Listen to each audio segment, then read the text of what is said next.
It's 6:02 a.m. You wake up, coffee, phone, and the headline hits you like a brick. Silver explodes. Or worse. Silver collapses. Your stomach tightens. Because you know what comes next. The accounts, the statements, the numbers you spent 40 years building start to look like a heart monitor in the hospital, up, down, flatline. And the move didn't happen slowly. It happened in one candle, one violent bar, one gap, one blink. That's not a normal market. That's a trapdoor opening under your feet. Somebody knew, somebody positioned, somebody pulled the lever, and the sleeping herd got fed into the machine. Here's the part most people don't understand. This isn't random. This isn't noise. This isn't just traders trading. This is a warning siren, because on the CME, the biggest futures arena on Earth, the Silver CVOL is sitting near 100. That number is not decoration. That is the market pricing violence. CVOL is what the options market is willing to pay for protection. It's the expected storm for the next 30 days. Translation: the people with money, the people with access, the people who sit closest to the casino's control room are buying insurance like the building is already smoking. And if you don't understand this moment, you'll get trapped. You'll buy the top. You'll panic sell the bottom. You'll freeze while your life savings gets chopped up like meat in a grinder. And the system will shrug, because the system doesn't care about you. They don't want you awake. They want you compliant. They want you holding paper promises while they hold the real lifeboats. Everything you've been told about safety is a lie. Now listen carefully, because this is the part that separates the awakened from the herd. When volatility spikes like this, it's not just about silver. It's about the system. It's about stress in the pipes. It's about pressure building behind a dam. And dams don't whisper. They don't politely request permission. They burst.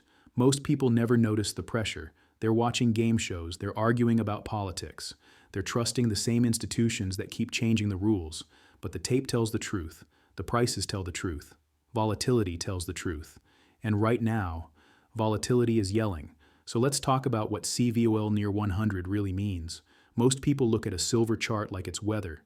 It's up today. It's down today. No, this is a battlefield.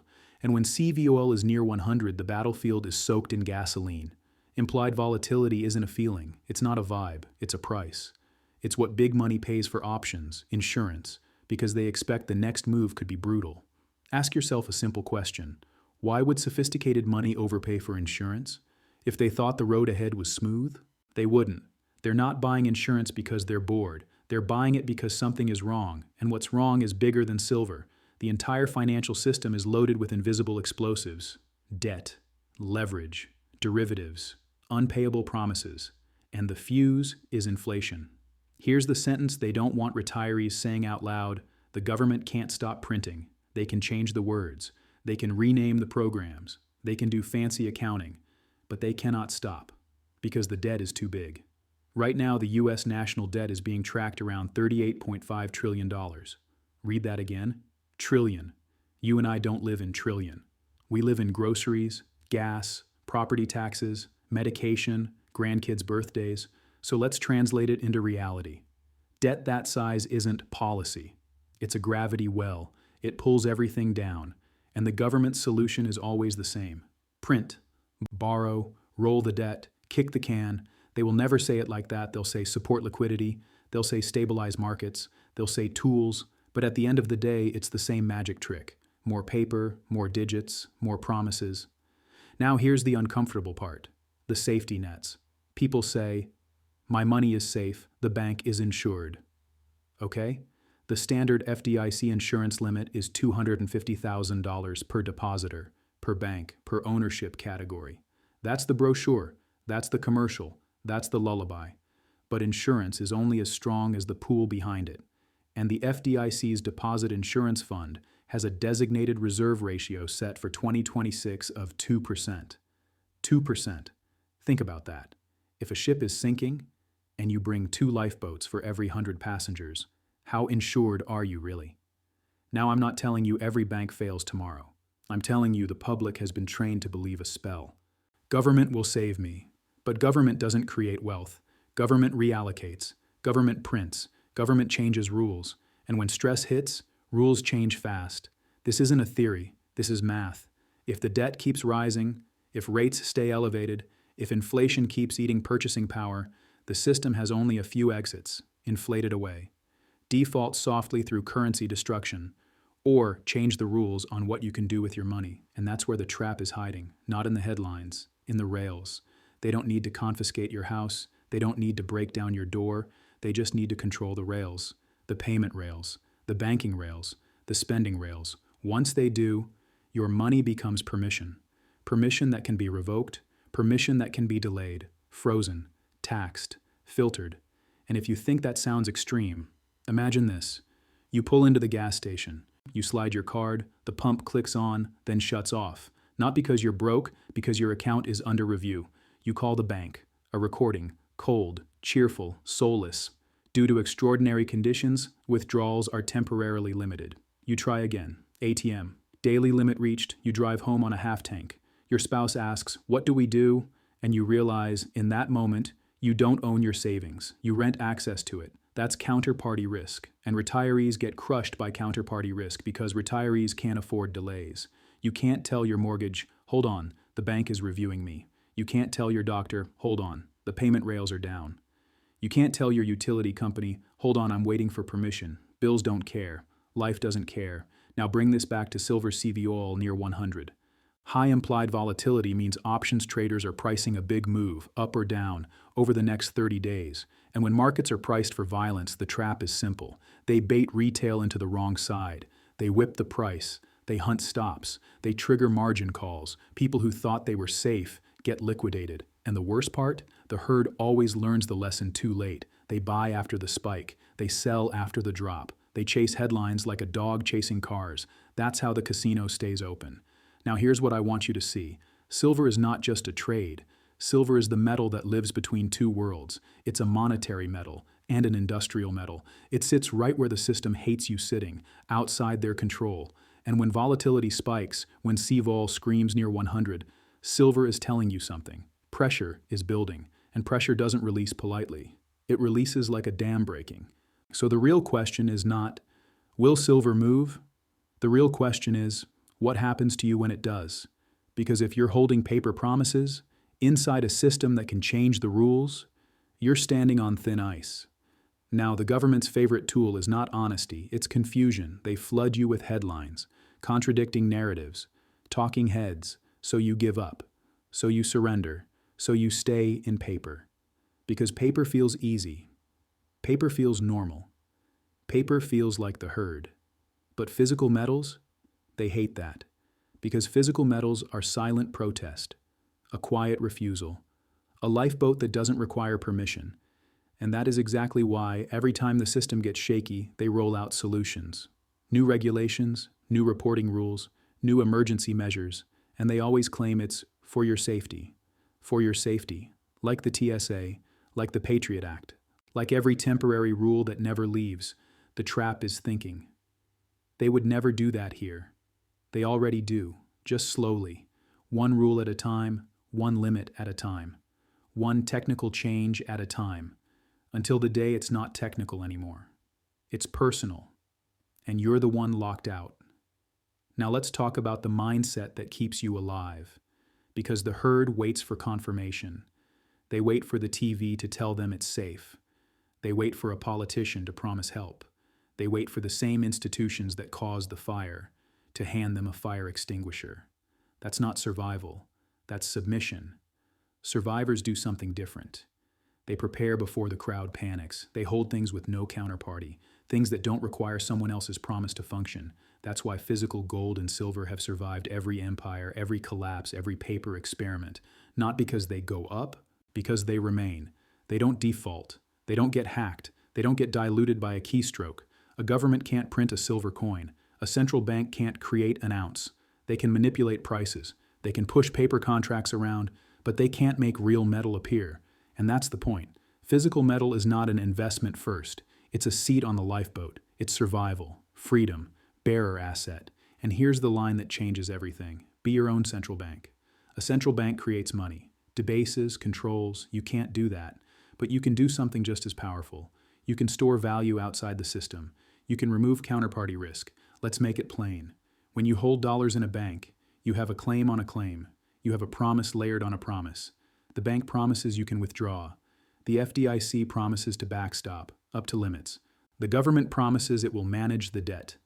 3 promises, all from institutions drowning in incentives to lie. Now compare that to a silver coin in your hand. No promise, no third party, no permission. That is what counterparty risk means in real life. If another human being has to perform, approve, deliver, honor a contract, you have risk. And in a crisis, that risk shows up like a thief at night. It doesn't knock. It doesn't warn you. It just takes. And let me make it even more personal. Imagine this. It's a Tuesday. You're at the grocery store.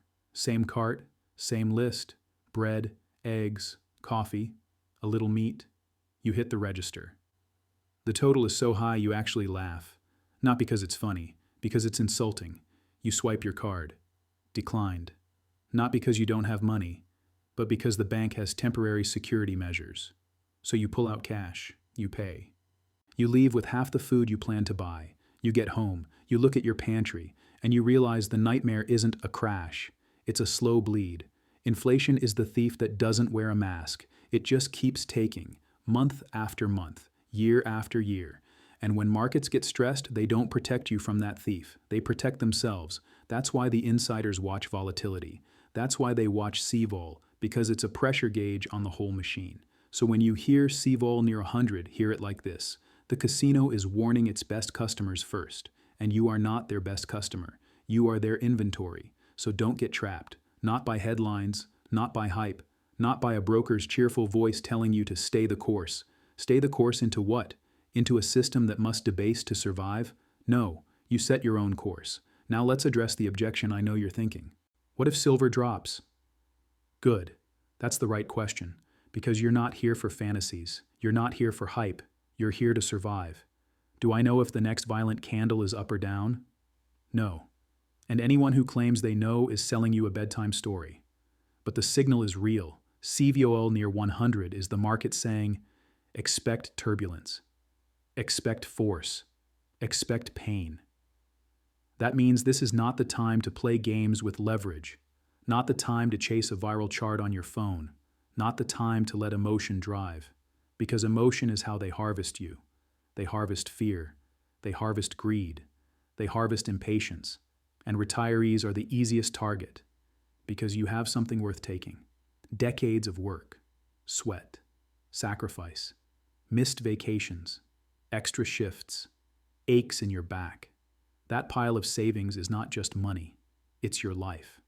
So treat it like your life. Now here's another open loop you need to hold in your mind. If the next move is down, that could be the last cheap lifeboat ticket. Because when the herd finally wakes up, it won't be gentle. It'll be like a stadium rushing one exit door.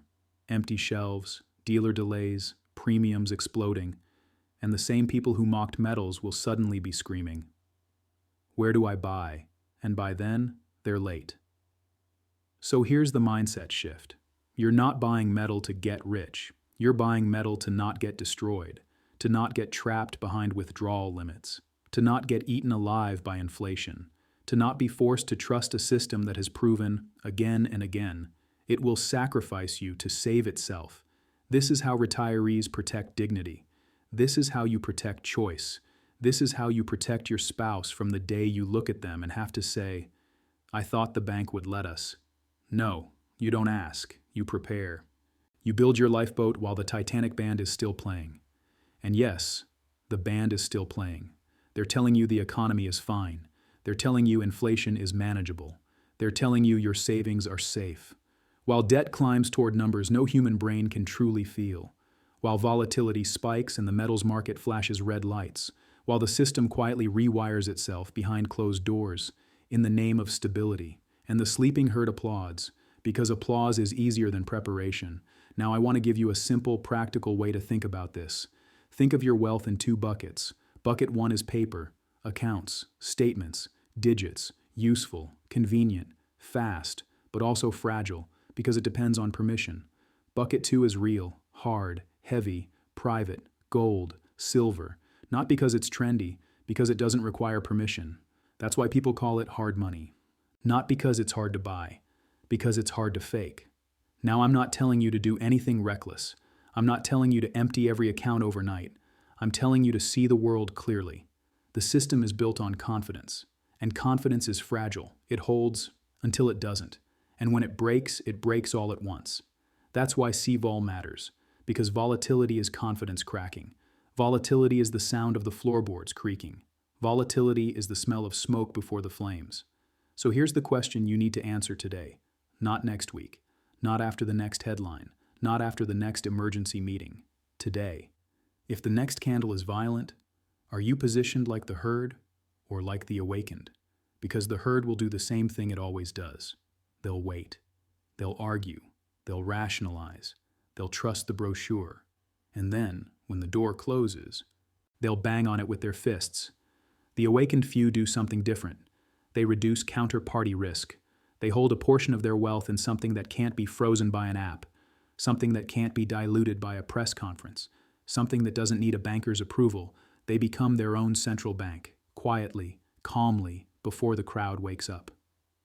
So here's what I want you to do right now. Look at your life. Look at your monthly bills. Look at your retirement timeline. Look at what you can't afford to lose. Then look at the system, trillions in debt, endless printing, promises stacked on promises, a safety net that looks big until you read the fine print. Then look at silver, CVOL near 100.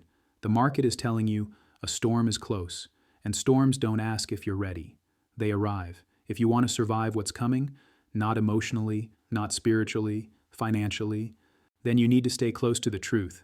Subscribe to AG Finance Family, not for entertainment, for warning, for preparation, for the moves the mainstream won't explain until it's too late, because that next silver candle could be violent. And when it hits, most people will do what they always do. They'll panic. They'll freeze. They'll beg the system. But the awakened few, they'll already be in the lifeboat. One last thought. When the lights flicker, you don't argue with the darkness. You reach for what's real, and real is heavy, physical, yours.